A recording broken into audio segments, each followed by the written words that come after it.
Sup, it's Allie. Welcome back to Downpour. When we last left off, we got to meet Yuri for real, and they have a lot in common, and now we're going. Yuri and I part ways under the shelter of the skywalks after not much walking at all, with her headed to the senior classrooms while I am bound for the freshman ones. I let out a deep, pent-up exhale, mist drifting from my lips with each trembling breath. I can't believe not only did I speak with her, but I gave her my number as well. I stared down at my pale, shaking hands before clenching them into fists, fingernails digging into my palms. But you've given your phone number to like 3 different people already. Be calm. Yuri is a human being, not a ghost nor a phantom of your tortured psyche. And like any human being, I believe she simply craves a connection with another. By the time I reach the doors of the campus's indoor halls, I desperately hope the warmth in my face is not still so obvious. You would only use this if it was multiple campuses, actually. You need an apostrophe S after the S. Time for chemistry class. As I make my way down the hall, I actually spot Kazori amidst the stirring crowd. I quickly weave between the bodies and wave to try and catch her attention. After a short moment, she notices my beckoning hand, reciprocating with a wave of her own and a sweet smile. By the time we walk in, Saki-sensei is already situated at the front of the classroom, her eyes scanning some stacks of paper in front of her as she takes feverish sips of coffee. Seeing as our assigned seats are so far away from one another, rather than splitting off immediately to my own, I decide to hang out with Kazori for a little bit before class starts. So, what do you think about Saki-sensei? As a teacher, I mean. Well, pertaining to the subject of chemistry, at least, she seems unenthusiastic to a degree. I myself believe that love for one's subject is the most important trait for a teacher, but from what I have heard, Saki did not willingly agree to teaching this class. Yeah, I get that sense too. At least if her rant on Monday was anything to go by. Does she do that often? Oh, yes, quite.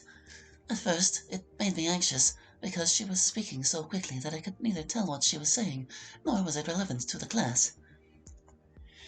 But as it turns out, Saki-sensei is simply a woman of opinions. Many strong opinions. I bet the only reason she can't get away with mouthing off like that is because she's the only science teacher the board has left. I have a great deal of respect for outspoken women. Perhaps this school would benefit from actually listening to her. In short order, however, chemistry class is in full swing. Saki-sensei delivers her orations with all the enthusiasm of sea slug, mostly following the textbook. The last 15 minutes of class is dedicated to going over our homework assignment due Friday. It's a study on writing the formulas of ionic and covalent bonds. First via the crisscross method, then translating ionic compounds via the stock naming system, then naming molecular compounds, and finally writing the formulas from names. I quickly begin putting pen to paper, and by the time the bell does its thing, it's shaking my world and stuff. By the time the bell sounds, I've already filled out the first few rows on the crisscross method assignment. This isn't going to be so bad, although, should I offer to help Kazori with her homework? Well, do you have time? Because I don't see why not, really. Hey, Kazori. Are you going to need help with the homework assignment or anything? I will be fine, Hallie, but thank you for the offer. I don't know if it's just me, but she looked a little annoyed just then. Well, yeah, of course she was annoyed. Who am I to condescend to her just because her Japanese is rough? Just because she's a foreigner?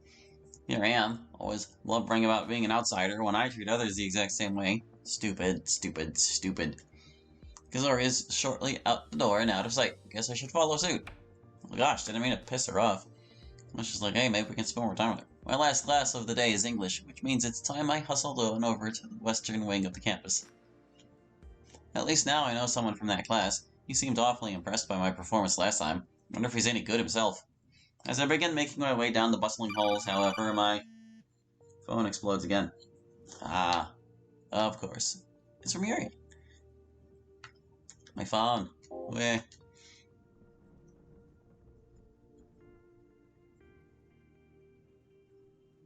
I have not properly expressed my gratitude for your patience after our encounter at the library.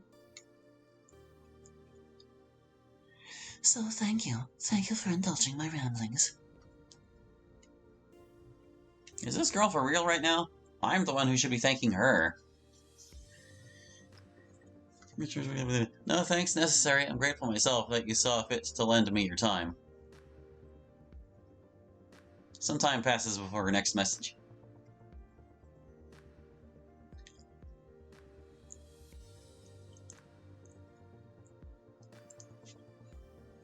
It is just that I find it difficult to speak to new people. My heart races and my throat seizes up, and my mind fills with so much noise that I cannot even tell what I'm saying. You experience the same thing, don't you? Starting us right off with the deep stuff, huh? Downplay it. Ah, come on, man. She's like made for you. Just be honest. I really do mean it when I say you need not thank me for indulging you. I am simply lending you the same courtesy I wish I would be rendered. There's no need to sell yourself short.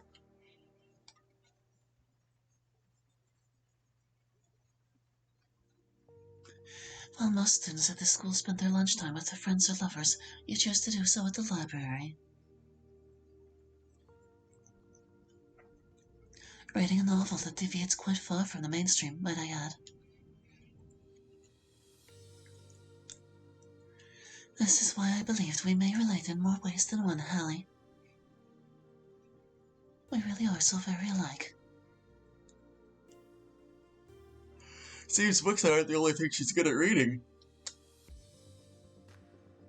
I don't know about that. It's like canonical that she has a hard time understanding others. As soon as I walk into the door, my eyes begin scanning the room for any signs of a brown-haired ball of energy and bro speak. But in no time at all, my eyes meet with said bro speaker, and he waves exuberantly, drawing eyes toward me, such as his enthusiasm.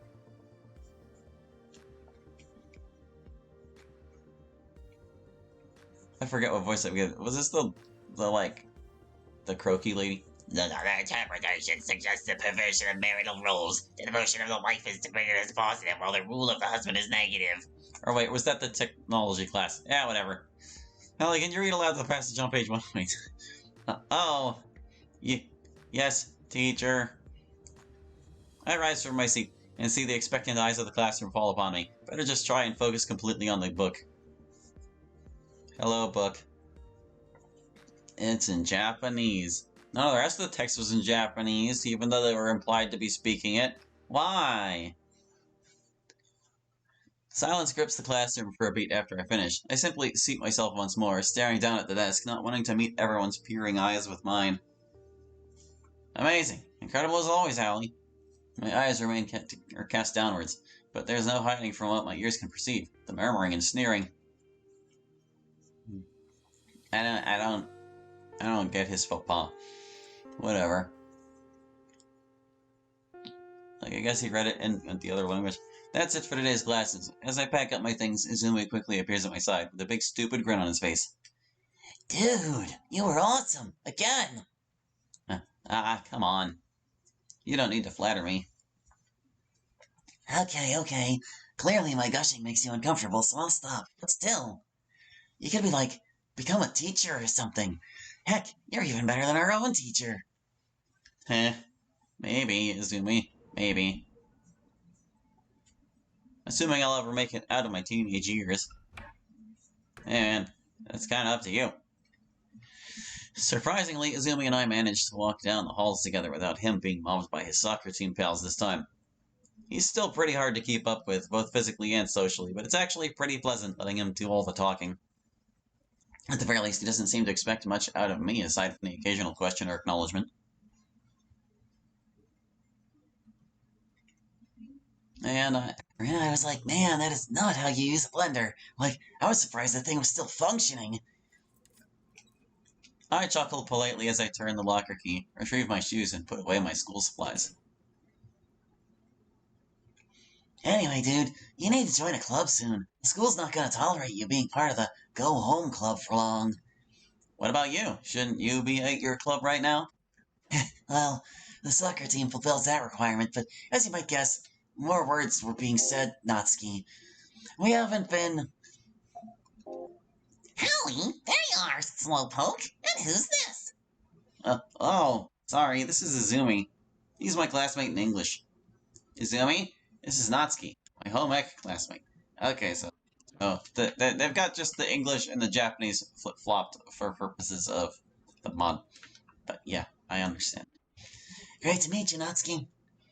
Cool. Can we go now, Hallie? Natsuki grabs my sleeve and practically drags me to the exit. I mouth a silent sorry to Izumi before we reach the doors. What the heck, Natsuki? Jeez. Natsuki and I each open our respective umbrellas, my black and her pink, creating quite a contrast from one another. But they protect us from the rain all the same. So, do you have something personal against Izumi? Huh? No, I've never met that guy before. Then, why did you just brush him off like that? I know. You looked annoying. You know, I don't actually think I can blame you for that assessment.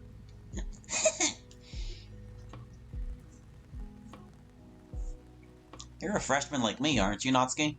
Is this your very first semester of high school as well? No, it's not, actually. I was here a whole last semester before you ever transferred over, so that still makes you the new kid. Not that you seem to need much help settling in. I hear you've made yourself right at home in the library. You heard? Who'd you hear that from? Friend of a friend. Only took you 3 days to find yourself a secret admirer. Lucky bitch. Huh? What are you even on about? Not telling. Not that any of that matters anyway. Not while we're out here walking the streets in this lousy-ass weather. The school way behind us. I mean, you feel the same way, right? Like, out here is the only place you can actually be yourself. Just walking and walking, going nowhere at all, nobody to judge you. I suppose. What about at home? Do you, feel like you can't? Natsuki peers at me, her eyes narrowed, lips tightened into a stiff frown. I should know better than to continue with such a personal question. Never mind. Huh. We continue on silently, the damp air suffocatingly thick with moisture and awkwardness. Look, Natsuki, you can't possibly know about your home problems. Damn, dude, you live uphill? Didn't know I was talking to some stiff-ass bougie rich kid. I'm not. But besides, is there really such a difference between the neighborhood uphill and downhill? Yeah? You ever been downhill? You rich fucks let all the trash wash downstream. Kidding, of course. It's not your fault the grown-ups like to live like fucking animals, mostly. Are you gonna be okay? Pish! Relax, dude. I'm exaggerating. Though, it is kinda nice that you care. What? Sorry, the rain makes it hard to hear sometimes. Never mind. I'll see you tomorrow, okay? Natsuki turns on her heel and begins briskly walking to the downhill neighborhood. I awkwardly wave goodbye, but she doesn't bother turning to look, so I just exhale a defeated sigh. That girl's mood is about as stable as a plutonium sphere. Home, sweet home. Oh? Is this really my home? Maybe I should just say house, sweet house. Oh, come on, man. Thank you for your service today, my umbrella protector. You may rest now. Till tomorrow morning. Doesn't umbral refer to, like, things are concerning the moon? Or maybe it's just... whatever. Welcome home, Hallie. How was school, Hallie? I missed you, Hallie. The shadows in the corners all greet me, their voices loving and needy. Ah, those drab gray couch cushions, never have they looked so inviting to a cold and weary soul. But once my body is sunk into the couch's warm, plush embrace, I remember tomorrow's Thursday, which means I'll be needing that form the home economics instructor demanded of me, the one where I, pardon me, specify whether I'll be cooking or baking or whatever. Fortunately, I have a contact on the inside. Agent N, do you copy? Hey, Natsuki, sorry to ask this of you, but do you have a copy of the form required of home economics class? What form? I'm not sure what it's called. The instructor told me I would be specifying whether I'm on the baking track or cooking track. Oh, yeah.